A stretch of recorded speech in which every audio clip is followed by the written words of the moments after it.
It was just ridge after ridge after ridge. You have no idea what ridge you were on after the first 2 or 3 hours. Many local firefighters are answering their call to help fight the fierce Jennings Creek wildfire that continues to burn down in Orange County.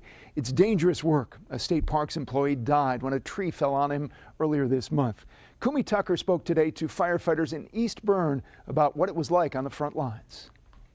The Berne Fire District brought down 2 of these brush units. Among other features, it has all-wheel drive. It was a very impressive fire.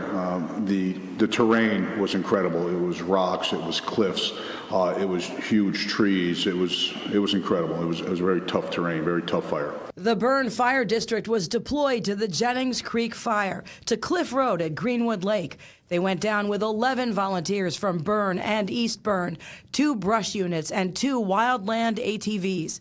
Members who respond locally to calls in state forests, Thatcher Park, different lakes, plus county and state trails, have specialized training that makes them a valuable asset in this situation. That starts at the top, right? It starts with County Executive Dan McCoy. It starts with Sheriff Apple and the Albany County Sheriffs. It starts with Jerry Paris, Chief Jerry Paris.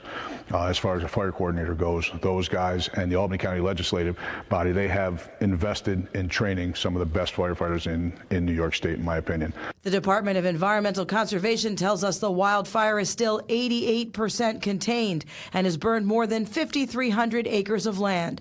Chief Scott Duncan said it was easy to get turned around, and it's all about situational awareness. This fire in particular was very dangerous.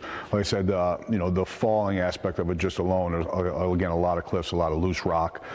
The fire, the wind changing direction several times during the fire. So just when you thought you were gaining some ground, the wind would change, and unfortunately it would ignite again and just burn in a different direction. In East Berne, Kumi Tucker, News Channel 13.